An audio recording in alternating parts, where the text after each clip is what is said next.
मुख्यमंत्री जी का स्वागत करें और आकर स्वागत हेलो सर्वर एपी है ना, मिल गया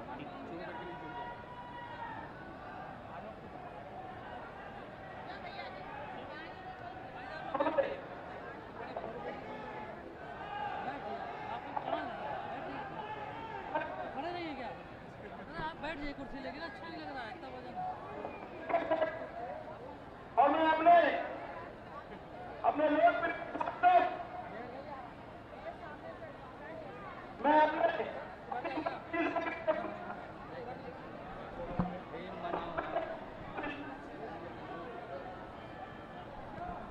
हेलो, आप ही आया हूँ।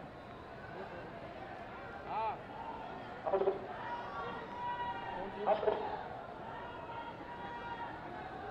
पहले इस पर ध्यान दो, फोन न बात करो। अरे उसको बताओ, बोल ना रहो लॉजिक।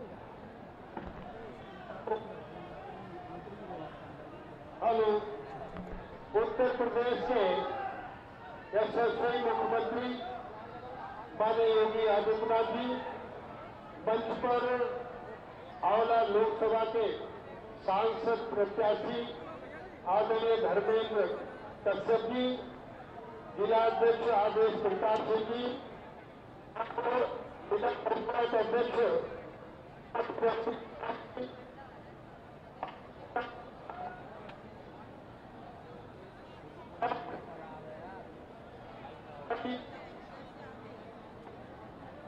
और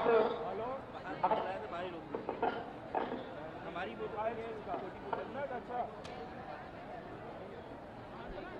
क्या करूं बताओ। Hello hello, Dodram Kushwaha down call कर दूं।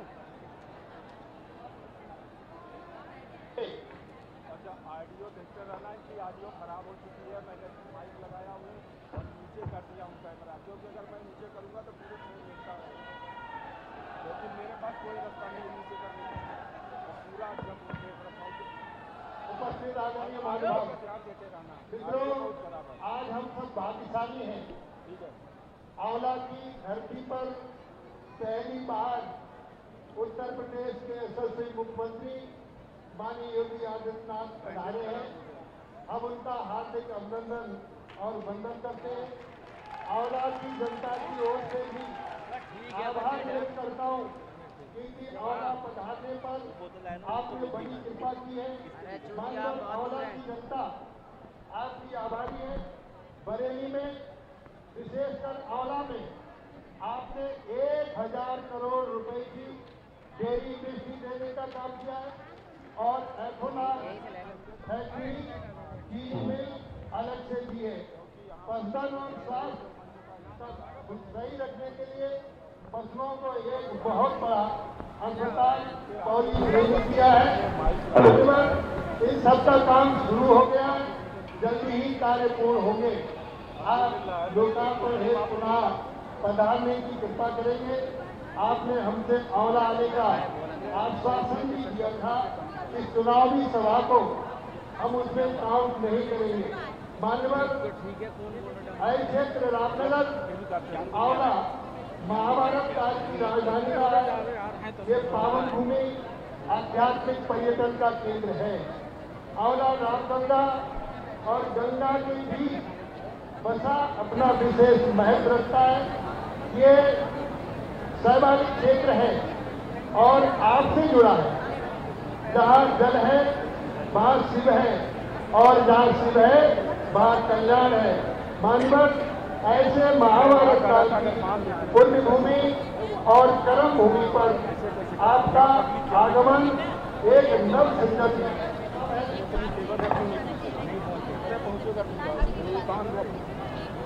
मान्यवर आंवला क्षेत्र जनसंघ से लेकर आज तक आंशिक कालखंड को छोड़कर भारतीय जनता पार्टी के साथ खड़ा रहा है। यही कारण है धर्मेंद्र कश्यप सांसद तीसरी बार के प्रत्याशी हैं। वह आपके आने से आंवला लोकसभा रिकॉर्ड मतों से जीतेंगे, ऐसा जनता का विश्वास है। मानव देश ही नहीं, दुनिया की सबसे बड़ी विधानसभा उत्तर प्रदेश लखनऊ में आपने गुंडों और अपराधियों को शरण देने वाले पूर्व मुख्यमंत्री अखिलेश यादव को आपने ललकारा, जिसे पूरे देश ने देखा, और आपने कहा मैं अपराधियों को मिट्टी में मिला दूंगा, और आपके बुजुर्गों ने सबको मिट्टी में मिला देने का काम किया। मानव ऐसे बुजुर्ग बाबा का पुनः मैं हार्दिक अभिनंदन और वंदन करते हुए अपने वक्तव्य को विराम देता हूं। हम सब एक बार दोनों हाथ उठाकर बोले जय जय श्री राम, जय जय श्री राम, भारत माता की जय। बहुत बहुत धन्यवाद माननीय मंत्री जी।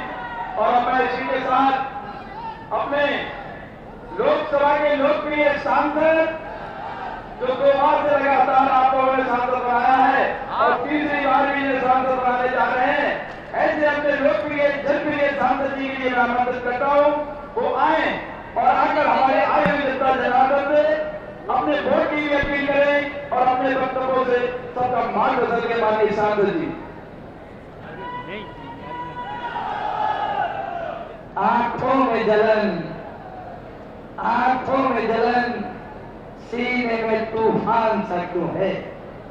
आंखों में जलन, सीने में तूफान सा क्यों है। योगी जी के नाम से हर गद्दार परेशान सा। न झांक सके गद्दार, न झांक सके गद्दार, ऐसी दीवार बनाते हैं। चलो दोस्तों, जाति तोड़कर फिर मोदी सरकार बनाते हैं। आज इस आंवला लोकसभा में प्रदेश के माननीय मुख्यमंत्री योगी आदित्यनाथ जी का आशीर्वाद और इसमें हम सबको प्राप्त हुआ है।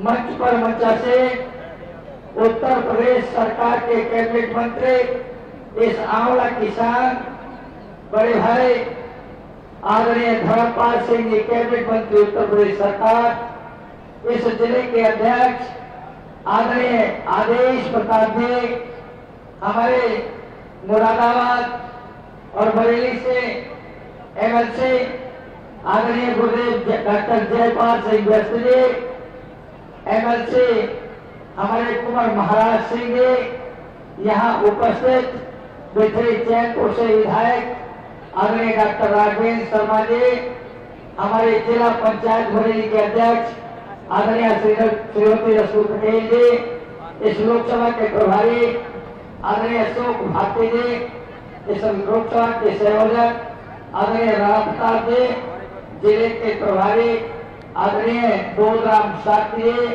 यहाँ उपस्थित हमारे हरिपुर से विधायक आदरणीय श्याम लाल जी, शेखपुर से पूर्व विधायक आदरणीय धर्मेंद्र शाह जी, खतागंज से हमारी बहुत ही जनप्रिय विधायक आदरणीय राजकुमार सिंह, आदरणीय राजीव कुमार सिंह बब्बू भैया, यहाँ उपस्थित संदीप सक्सेना जी, आदरणीय महामंत्री भाई रामनिवास मौर्य जी, ठाकुर ओमपाल सिंह गद्दा जी, ठाकुर धर्मपाल सिंह जी, भाई धीरू सिंह जी, हमारे महामंत्री शिव प्रताप जी, विराट कुमार यशवंत जी, हमारे उपस्थित मंच पर सभी वीर सिंह पाल जी, पूर्व जिलाध्यक्ष जी, संदीप शर्मा जी, सह प्रभारी जी, आरती देवी जी, ब्लॉक प्रमुख हमारे आलमपुर जाफराबाद, हमारे ब्लॉक प्रमुख के अलावा सभी सम्मानित प्रौढ़ अनुरागी जी, उषा सतीजा जी, राकेश मोहन त्यागी जी, सभी यहाँ उपस्थित सम्मानित साथियों और मित्रों, आपका स्नेह और आशीर्वाद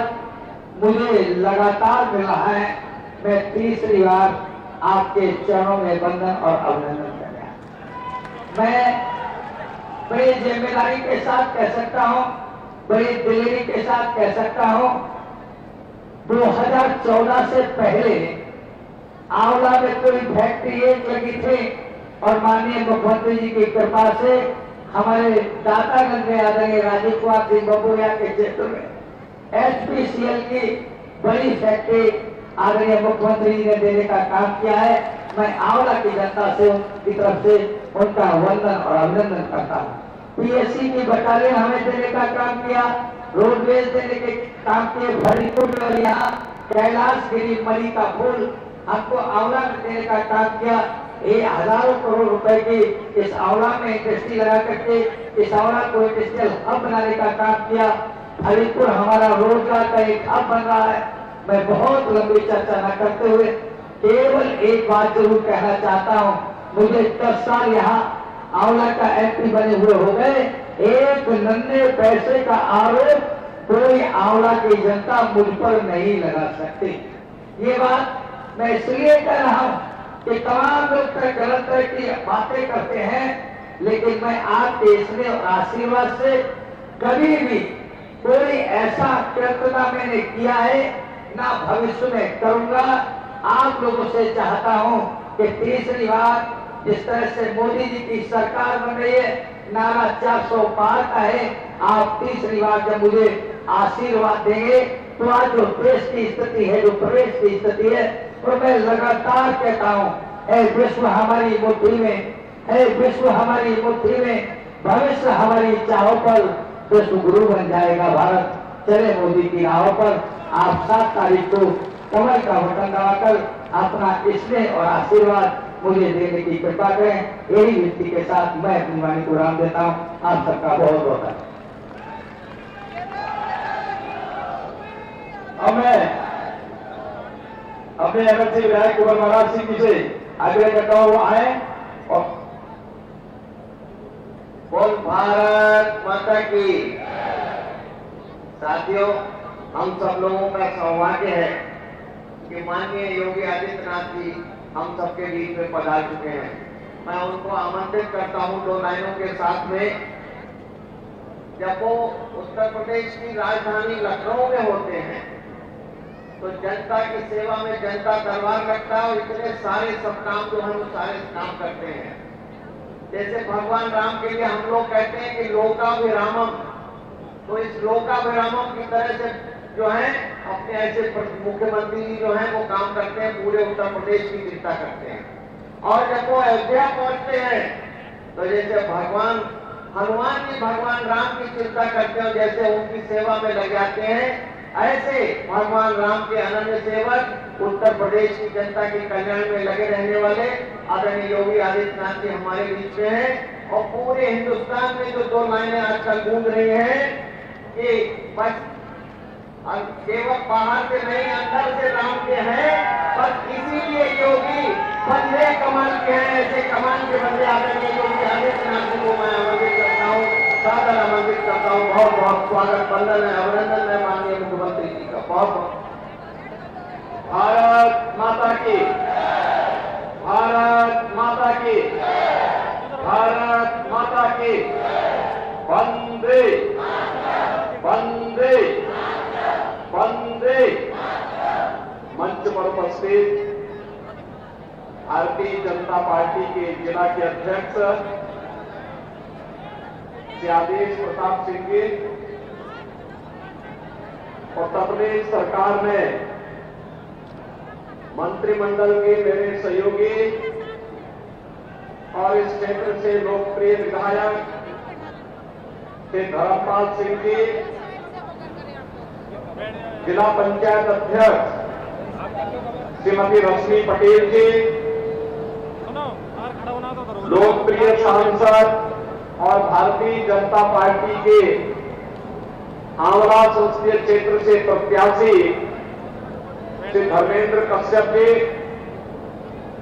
विधान परिषद सदस्य कुंवर महाराज सिंह जी, माननीय विधायकगण डॉक्टर श्याम बिहारी लाल जी, श्री राजीव कुमार सिंह जी, डॉक्टर राघवेंद्र शर्मा जी, पूर्व विधायक श्री धर्मेंद्र साक्य जी, पूर्व विधायक सनोज साक्य जी, भारतीय जनता पार्टी और सहयोगी दलों के सभी पदाधिकारीगण, भारी संख्या में आंवला में आज उपस्थित इस क्षेत्र से जुड़े हुए सभी बहनों और भाइयों, आज मुझे आंवला क्षेत्र में बाबा पंचेश्वर नाथ की स्मृता भूमि पर आप सबसे संवाद बनाने का सौभाग्य प्राप्त हुआ है।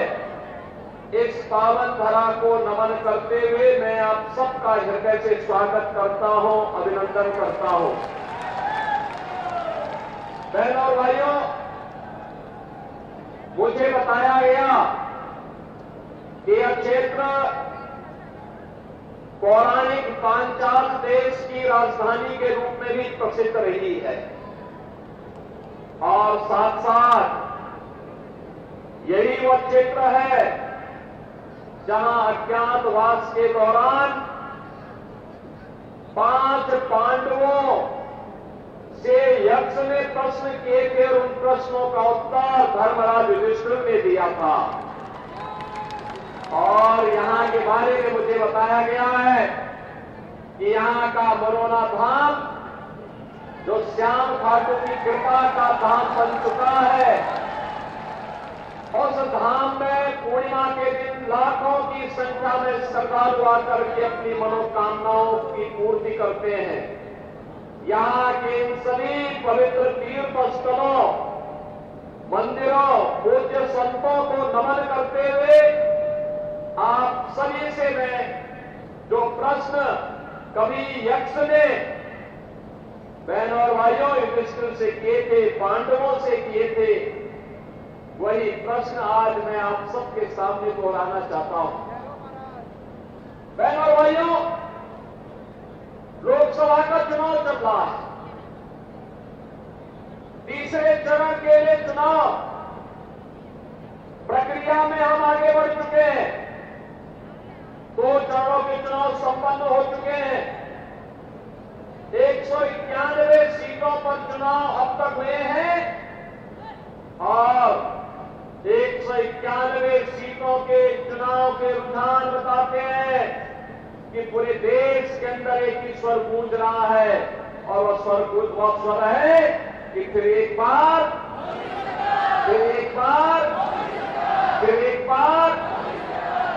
मोदी सरकार। बहनों भाइयों, मोदी सरकार के स्वर क्यों गूंज रहे हैं?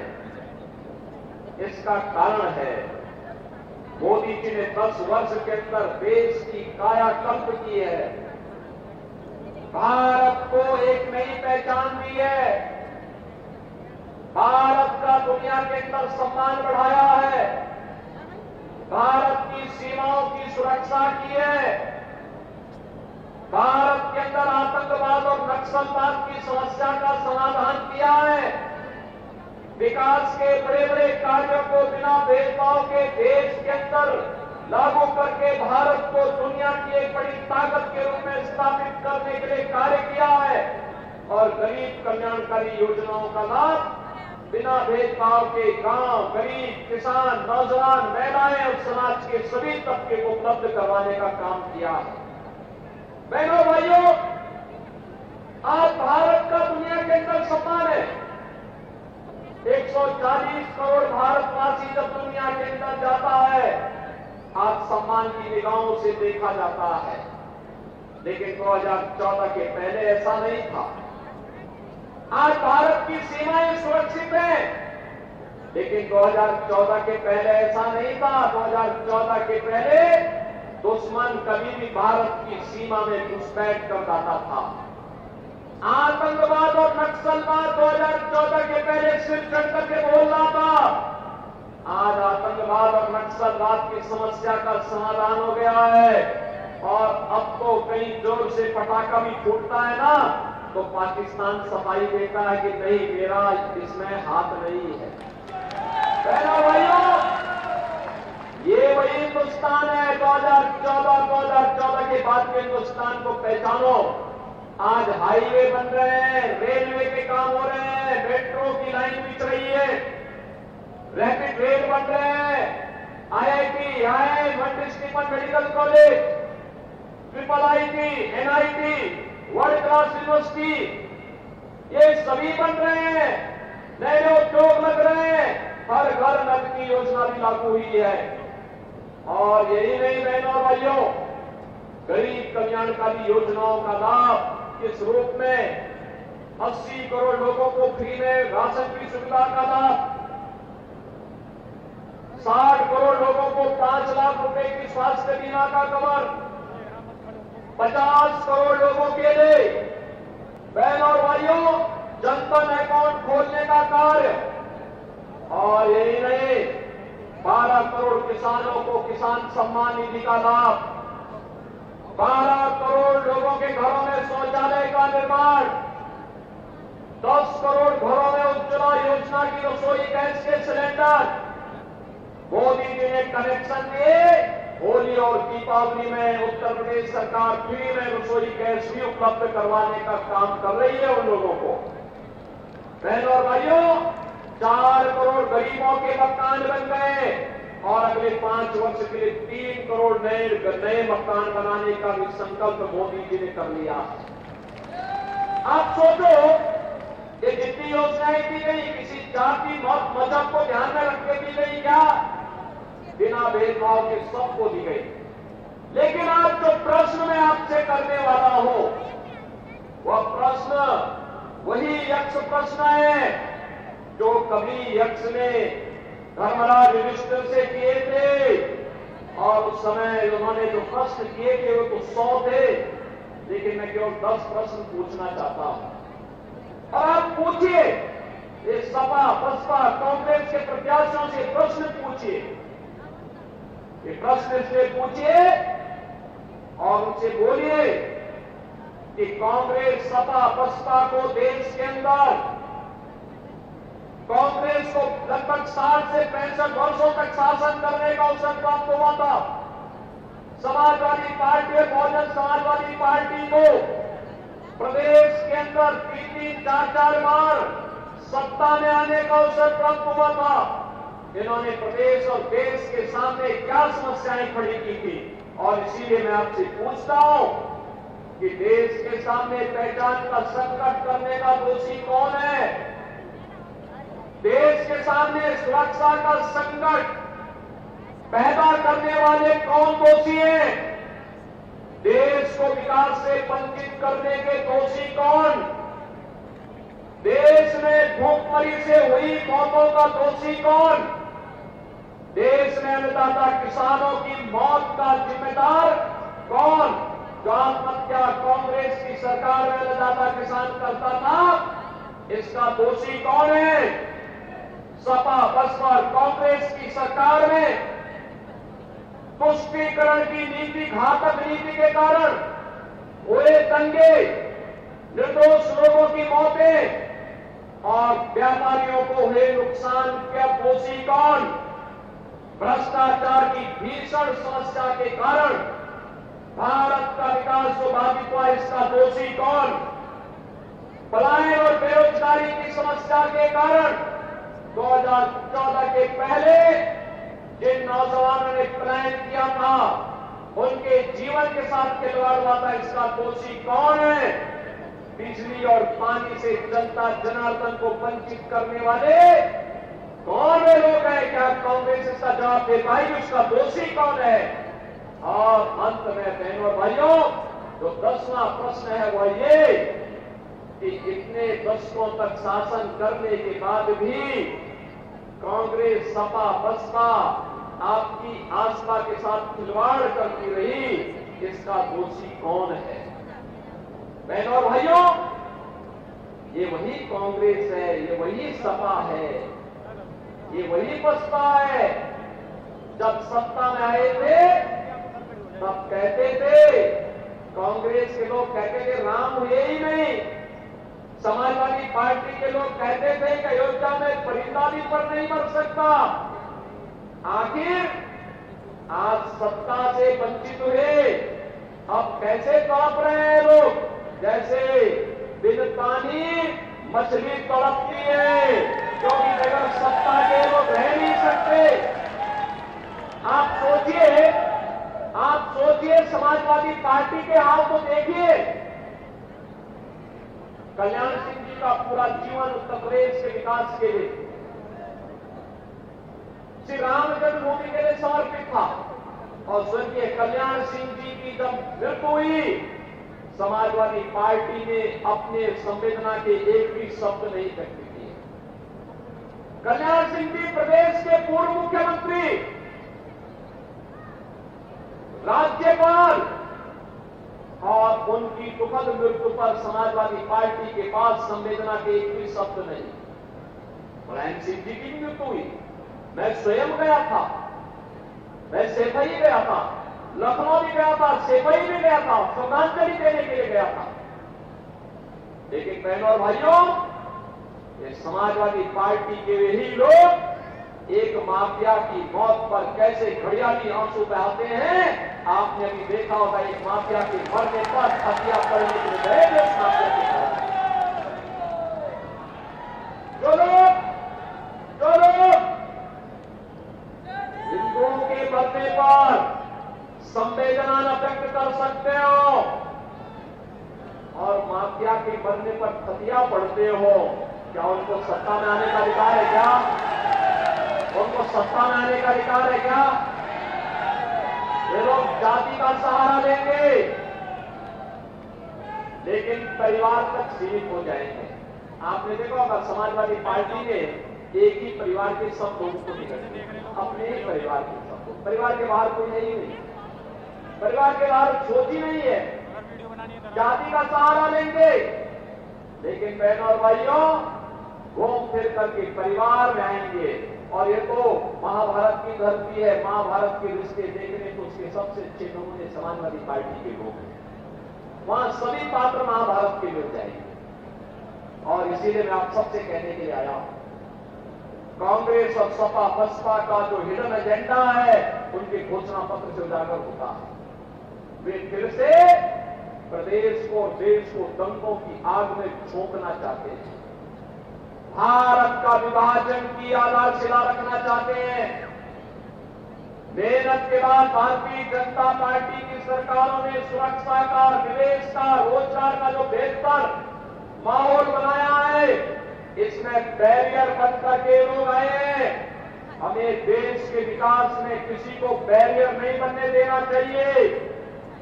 अगर कांग्रेस सपा बसपा चाहती, कांग्रेस चाहती देश की आजादी के तत्काल बाद अयोध्या में राम जन्मभूमि के भव्य मंदिर के निर्माण का मार्ग प्रशस्त हो गया होता। कांग्रेस ने तो कहा राम हुए ही नहीं, यानी हमारे आराध्य देव को अपने स्वयं की जन्मभूमि के लिए प्रमाण जुटाने पड़े। लेकिन सत्य को कोई जुटला नहीं सकता है। राष्ट्रपति वही हुआ, अयोध्या में राम मंदिर का निर्माण हुआ है ना। क्या ये कांग्रेस सपा बसपा के लोग कर पाते? क्या ये लोग कर पाते? क्या आतंकवाद की समस्या का समाधान ये लोग कर पाते? क्या नक्सलवाद की समस्या का समाधान ये लोग कर पाते? क्या भ्रष्टाचार पर प्रहार कांग्रेस सपा बसपा के लोग कर पाएंगे? क्या सुरक्षा का माहौल ये दे पाएंगे? क्या और माफिया से निपटने का काम ये लोग कर पाएंगे? क्या अरे वो माफिया और दंगाइयों को अपने गले का हार बना करके घूमते थे। और तो भारतीय जनता पार्टी की सरकार है जो माफिया कल तक सत्ता का सरपरस्त बन करके आम जनता को, व्यापारी को, बेटी को तबाह करता था। आज गले में तख्ती लटका करके घूमे घूमे फिर रहा, कहता साहब जान बरस दो एक बार, बस ठेला लगा करके पेट भर दूंगा। और इन माफिया अपराधियों को ठेला लगाने के लिए मजबूर कर दो।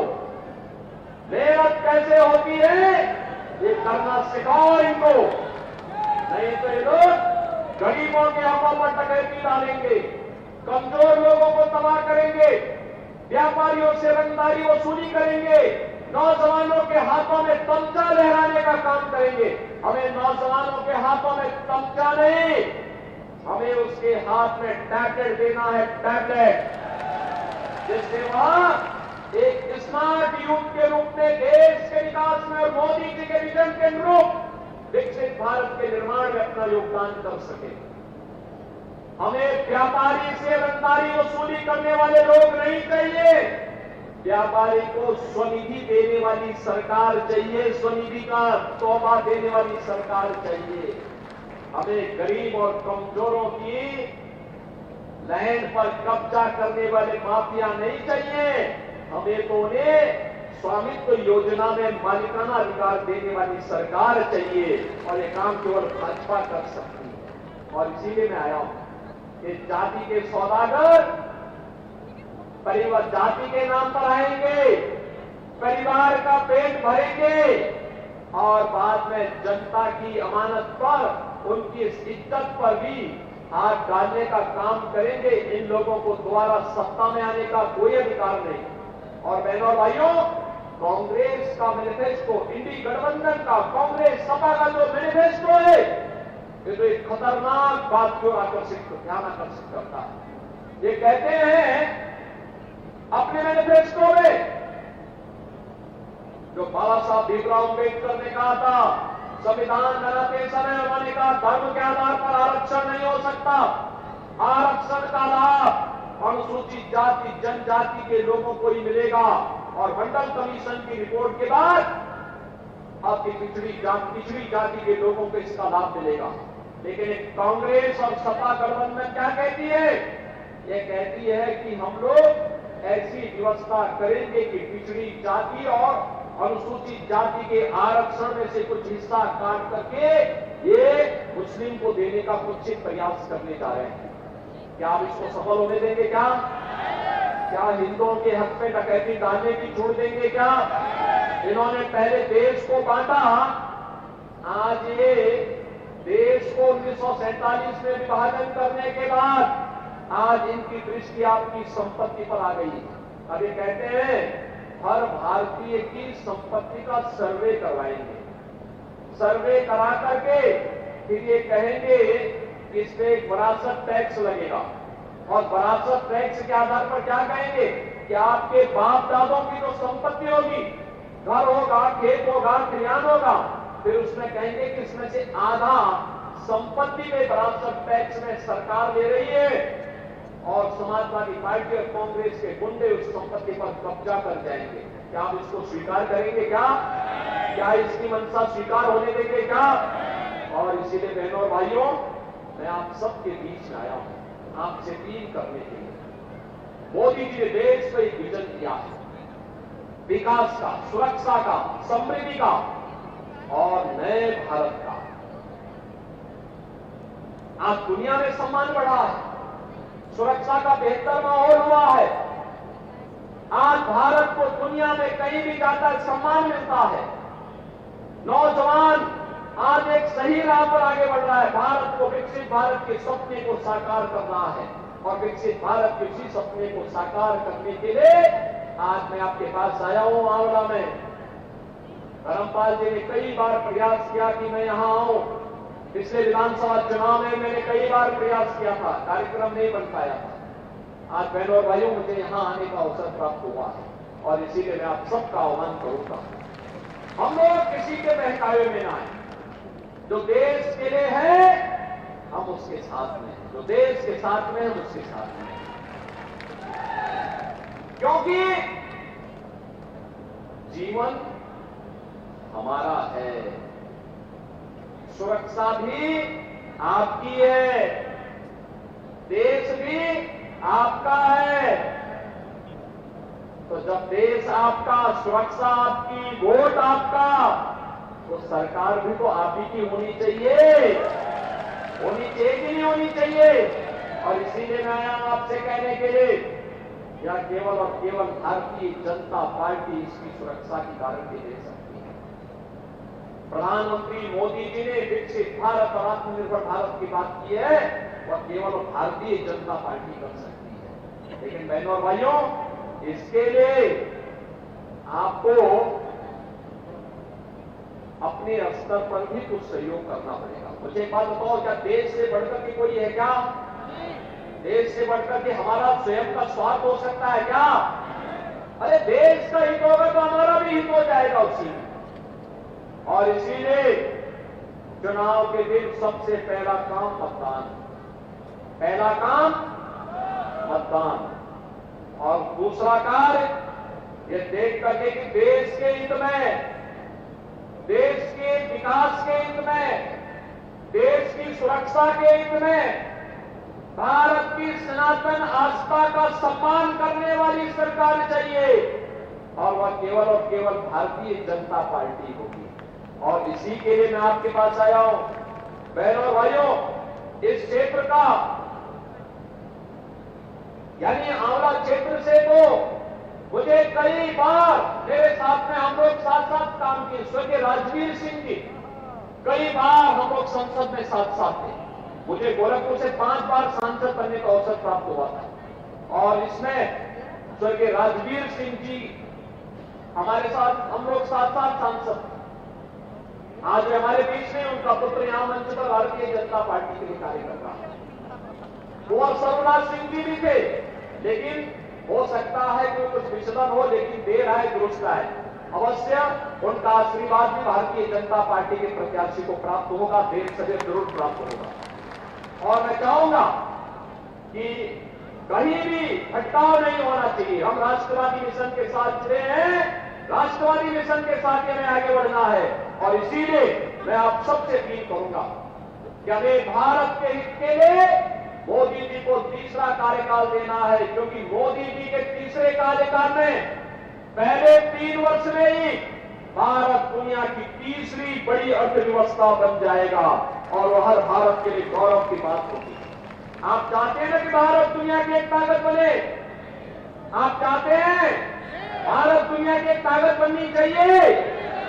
यह काम केवल भाजपा कर पाएगी और इसके लिए आंवला संसदीय क्षेत्र के मतदाताओं से मैं अपील करूंगा। मेरी अपील होगी, आप सबको मोदी जी का और योगी जी का प्रतिनिधि बनकर के घर घर जाना होगा। जाएंगे, घर घर जाएंगे, लोगों से अपील करेंगे और स्वयं भी धर्मेंद्र कश्यप बनना पड़ेगा। बनेंगे, घर घर जाकर के जनता जनार्दन से अपील करनी है और एक ही अपील करनी है और वो अपील ये करनी है कि धर्मेंद्र कश्यप को रामायण काल के संबंधों को निभाने के लिए आया है। जब प्रभु राम की नैया को पार करने के लिए केवट आया था, उसी केवट के प्रतिनिधि के रूप में वो आपके बीच आया है। इस क्षेत्र के विकास को एक नई ऊंचाई तक पहुंचाने का काम करेगा। क्या इस संदेश को लेकर के जाएंगे? और इसके लिए कमल फूल पर आपको भारी बहुमत से धर्मेंद्र कश्यप को विजयी बनाने के लिए कार्य करना है। करेंगे आप सभी लोग कार्य? लोगों से करवाएंगे भारी बहुमत से। तो मेरे साथ बोलेंगे, भारत माता की, भारत माता